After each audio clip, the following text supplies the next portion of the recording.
ये ऐसे नहीं होता मित्रों। मैं शासन में बैठा हूं, मुझे मालूम है इस प्रकार से रुपया इतनी तेजी से गिर नहीं सकता। अरे ये नेपाल का रुपया नहीं गिरता है, बांग्लादेश की करेंसी नहीं गिरती है, पाकिस्तान की करेंसी नहीं गिरती, श्रीलंका की करेंसी नहीं गिरती। क्या कारण है हिंदुस्तान का रुपया पतला होता जा रहा है? आज से 10 साल पहले यही नरेंद्र मोदी, जो आज देश के प्रधानमंत्री हैं, यही सरकार से सवाल करते थे, क्यों रुपए की कीमत विदेशों में गिरती जा रही। प्रधानमंत्री नरेंद्र मोदी जी 2014 में 58 पर था $1 की कीमत, आज $1 की कीमत 86 रुपए हो गई है। नरेंद्र मोदी जी कब आप जवाब देंगे? आपने तो 58 से 86 तक पहुंचा दिया। ये ऐसे नहीं होता मित्रों। मैं शासन में बैठा हूं, मुझे मालूम है इस प्रकार से रुपया इतनी तेजी से गिर नहीं सकता। अरे ये नेपाल का रुपया नहीं गिरता है, बांग्लादेश की करेंसी नहीं गिरती है, पाकिस्तान की करेंसी नहीं गिरती, श्रीलंका की करेंसी नहीं गिरती। क्या कारण है हिंदुस्तान का रुपया पतला होता जा रहा है? ये जवाब देना पड़ेगा आपको। देश आपसे जवाब मांग रहा है। कांग्रेस प्रवक्ता सुप्रिया श्रीनेत ने कहा, देश के प्रधानमंत्री रुपए के पीछे पीछे भाग रहे हैं। रुपए जैसा कि मैंने आपको बताया 87 से आंख में चोली खेल रहा है।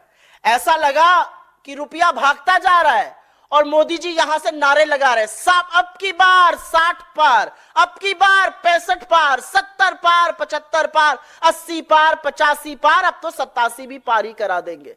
लगता है मन में बना लिया है सेंचुरी बनाकर ही रहेंगे। सुप्रिया श्रीनेत ने एक्स से वीडियो शेयर करते हुए लिखा, एक महान अर्थशास्त्री ने कहा था, जैसे जैसे रुपया गिरता है प्रधानमंत्री की प्रतिष्ठा गिरती है।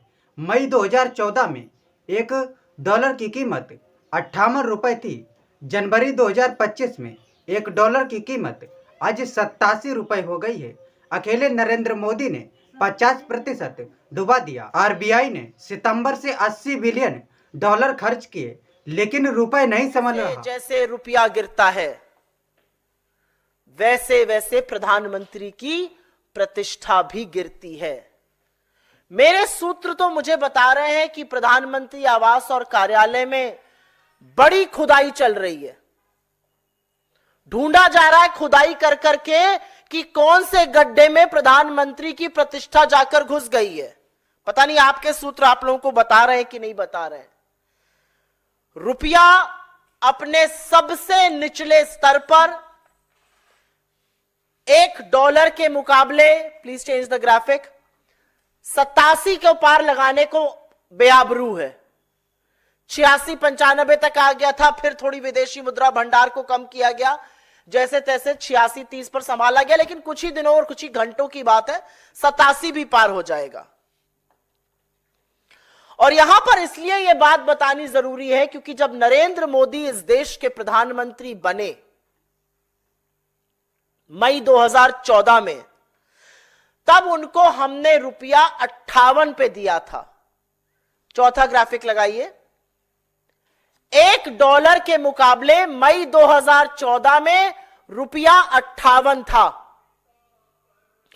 जनवरी 2025 आते आते वो 87 पहुंच गया है। अकेले नरेंद्र मोदी ने रुपए को 50% डुबो दिया।